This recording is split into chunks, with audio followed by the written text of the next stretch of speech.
بسم اللہ الرحمن الرحیم ایاک نعبد و ایاک نستعین۔ میں آج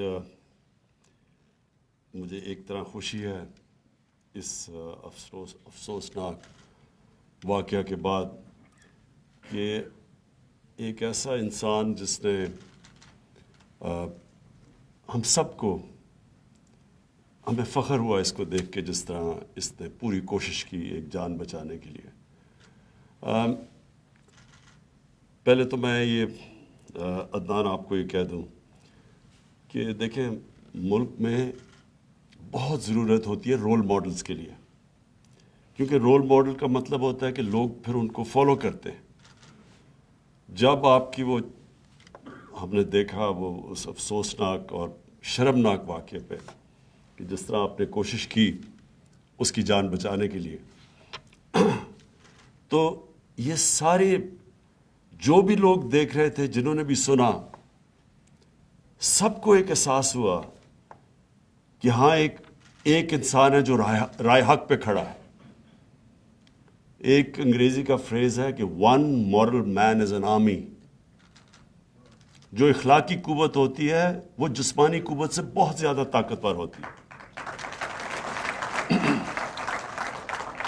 تو انشاءاللہ مجھے یہ امید ہے کہ یہ آپ کو ہمارے جو یوتھ ہے وہ آپ کو دیکھے گی اور انشاءاللہ یاد کرے گی کہ ایک ایسا بھی آدمی تھا جس نے حیوانوں کے سامنے کھڑا ہوا، کہ ایک انسان تھا جو حیوانوں کے سامنے کھڑا ہوا۔ میں یہ آج واضح کر دوں کہ میں نے یہ فیصلہ کیا ہے کہ اب سے جنہوں نے بھی دین کو استعمال کیا، اور خاص طور پہ رحمت للعالمین صلی اللہ علیہ وسلم ان کے نام پہ ظلم کیا، میں آج آپ کو یہاں اناؤنس کر رہا ہوں کہ ہم نے ان کو نہیں چھوڑنا۔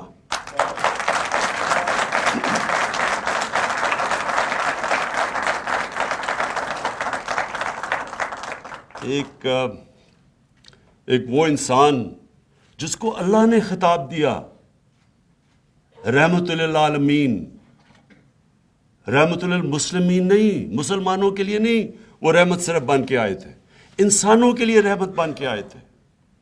انہوں نے انسانوں کو اکٹھا کیا تھا۔ پہلے انہوں نے وہ قبیلوں کو اکٹھا کیا جو آپس میں لڑتے تھے، ان کو پہلے اکٹھا کیا۔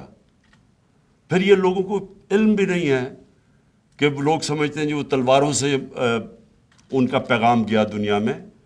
10 سال کے اندر صرف 10 سال میں صرف 1400 لوگ مرے تھے ٹوٹل، جبکہ وہ سارے عرب کے اوپر چھا گئے تھے۔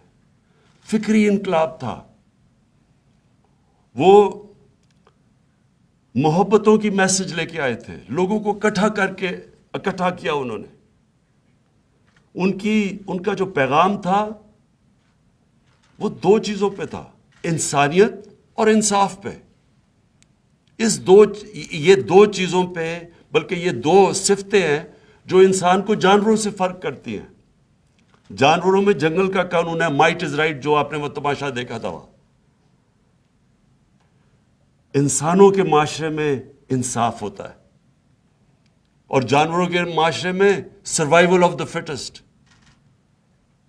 کہ آپ دیکھتے ہیں یہ جب جانوروں کے پروگرامز یہ نیشنل جیوگرافک پہ دیکھتے ہیں تو کمزور کے لیے کوئی جگہ نہیں ہوتی جانوروں کے معاشرے میں۔ انسانوں کے معاشرے میں انسانیت ہوتی ہے کہ وہ انسان کی کمزور کی قدر کرتا ہے، اور جتنا معاشرہ میں انسانیت ہوتی ہے اتنی وہ معاشرہ اپنے کمزور طبقے کو اٹھاتا ہے۔ اور جو کہ نبی صلی اللہ علیہ وسلم نے مدینہ کی ریاست میں پہلی فلاحی ریاست بنائی تھی دنیا کی تاریخ میں، سارے کمزور طبقے کی ذمہ داری لی تھی، رحم تھا، اور دوسرا انصاف قائم کیا تھا۔ اور جو ہم یہاں تماشا دیکھ رہے ہیں کہ یہاں اپنے آپ کو لوگ دین کے نام پہ جل رہے ہیں، لوگوں کو مار رہے ہیں، اور خاص طور پہ جو نبی صلی اللہ علیہ وسلم کا نام استعمال کیا جاتا ہے کہ ان کی شان میں گستاخی کسی نے کر دی، کسی کو الزام لگا دیا، وہ بیچارے کو پکڑ کے جیل میں چلا گیا، نہ کوئی وکیل اس کے لیے کھڑا ہوتا ہے، نہ کوئی جج اس کے اوپر فیصلہ کرتا، وہ جیل میں بیچارہ رہ جاتا ہے. یہ دنیا کی کسی بھی انسانی معاشرے میں یہ کیسے ہو سکتا ہے؟ یہ کون سا انصاف ہے کہ آپ نے الزام لگایا اور آپ نے یہ الزام لگایا، آپ نے جج ہی بن گئے اور آپ نے اسے قتل کر دیا؟ یہ تو کسی معاشرے میں نہیں ہوتا. تو یہ تو تماشا بن گیا ہمارے معاشرے میں. سب ڈرتے ہیں. ایک دفعہ کسی نے کہہ دیا جی اس نے ان کی شان میں گستاخی کی ہے، سب ڈر جاتے ہیں، کوئی بات ہی نہیں کرتا. وہ سب سے بڑی بات، وکیل ہی سامنے نہیں آتا.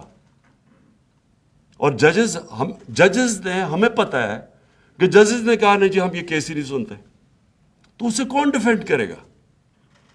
تو یہ جس طرح ایک بڑا خوفناک واقعہ ہوا تھا آرمی پبلک اسکول میں،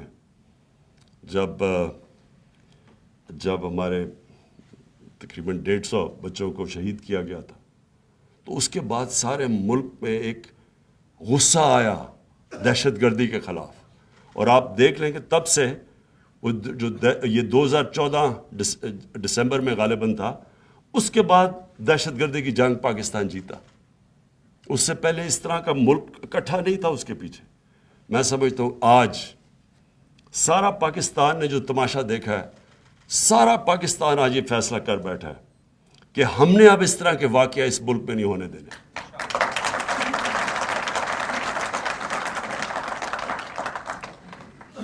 مجھے سیالکوٹ کی جو بزنس کمیونٹی ہے انہوں نے آج مجھے پیغام بھجوایا کہ وہ $1,00,000 انہوں نے اکٹھا کیا ہے پرینکا صاحب کے لیے، ان کی فیملی کو بھجوائیں گے، اور اس کی تنخواہ ہمیشہ کے لیے وہ دیں گے، ہر جو مہینے کی اس کی تنخواہ. میں نے یہ جو رحمت للعالمین اتھارٹی یہ کیوں بنائی تھی؟ کیونکہ میں آہستہ آہستہ مجھے یہ خوف آنا شروع ہوا کہ ہم اب ساری تقریباً قوم عاشق رسول ہے، ہم سب اپنے آپ کو کہتے ہیں ہم عاشق رسول ہیں، لیکن عاشق رسول ہیں تو اس کو ثابت آپ ایسے کر سکتے ہیں کہ ان کی سیرت پہ چلیں، ان کے راستے پہ چلیں. ان کا راستہ کدھر ہے، قوم کس طرف جا رہی ہے. یہ جو حرکتیں ہیں، یہ جو بھی آپ نے اگر ان کی زندگی، ان کی پوری تاریخ پڑھ لیں، ان کی زندگی پڑھ لیں، ان کی سیرت سمجھ لیں، کوئی بھی ایسی حرکتیں نہ کرے اس معاشرے میں. اور اس لیے ہم نے رحمت للعالمین اتھارٹی بنائی کہ اپنے علماء کو سب کو اکٹھا کریں، ایک ساروں کو اسکالرز کو اکٹھا کریں، اور ایک ملک کے اندر اپنے بچوں کو کالجز میں ڈبیٹس کروائیں، ان کی زندگی کی تو بتائیں کہ ان کی زندگی تھی کیا. بچوں کو بتائیں کہ ان کی زندگی کیا تھی. جس نے ایمان کسی میں آنا یا نہیں آنا یہ تو خیر اللہ کا تحفہ ہے انسان پہ، لیکن کم از کم ہم معاشرہ بتا تو سکیں اپنے لوگوں کو کہ وہ ان کی زندگی تھی کیا. وہ جو دنیا کے سب سے عظیم شخص، جس کو چاہے مسلمان آپ ہیں یا نہیں ہیں، ان کو 100 گریٹسٹ مین میں ان کو سب سے عظیم انسان جو مسلمان بھی نہیں ہے، اس نے جو کتاب لکھی نمبر 1 دنیا کا گریٹسٹ مین اچیومنٹس میں، وہ ہمارے نبی صلی اللہ علیہ وسلم ہے. تو ہم ان کی زندگی تو بتائیں اپنے بچوں کو کہ کیا وجہ تھی وہ اللہ نے ان کو اپنا حبیب کہا تھا قرآن میں، کیا وجہ تھی کہ اللہ نے سب انسانوں کے لیے ان کو کہا تھا کہ یہ رحمت بن کے آئے ہیں. تو وہ اسٹڈی تو کریں اس کو. اور وہ جب ہم کریں گے تو یہ جو نفرتیں پھیلاتے ہیں، ہم اپنے تقسیم کرتے ہیں لوگوں کو، وہ فلانا کافر ہے، وہ اس کے اوپر فتوے لگا دیتے ہیں. ایک صحابہ جنگ کے دوران وہ جب ایک کافر کو مارنے لگے، جب جنگ یعنی لڑائی ہو رہی، تو جب مارنے لگے تو اس نے لا الہ الا محمد رسول اللہ کہہ دیا، تو انہوں نے پھر بھی اس کو مار دیا. 3 دن نبی صلی اللہ علیہ وسلم نے اسے بات نہیں کی. کہا کہ اس کے تم نے دل چیر کے دیکھا تھا کہ وہ سچ بول رہی ہے نہیں.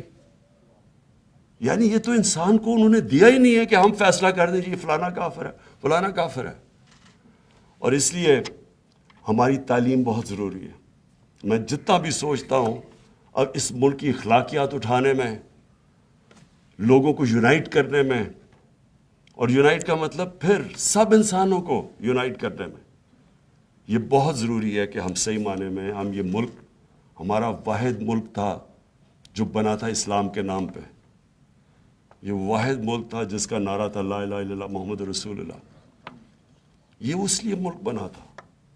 اور مجھے افسوس سے کہنا پڑتا ہے کہ اس طرح کی جو حرکتیں ہوئی ہیں، ساری دنیا سے مجھے پیغام آتا ہے، جو ہمارے پاکستانی باہر بیٹھے ہوئے تھے، جو اس ملک کا سب سے بڑا اثاثہ ہے، 90 لاکھ پاکستانی باہر بیٹھے، اتنے مجھے میسیجز آئے کہ وہ اتنے شرمندہ تھے اس سے، کسی کو منہ دکھانے کے قابل نہیں رہ گئے جب وہ دیکھا کہ یہ اسلام کے نام پہ ہو رہا ہے۔ جو باہر لوگ بیٹھے ان میں کیا پتہ اسلام کیا ہے، ان کو تو جب یہ حرکتیں دیکھتے ہیں تو وہ تو اسلام سے دور چلے جاتے ہیں، اور پھر پاکستان کو علیحدہ بدنامی اس سے ہمیں جو اٹھانی پڑی ہے۔ تو میں آج پھر سے ملک عدنان آپ کو اپنے ملک کی طرف سے خراج تحسین پیش کرتا ہوں۔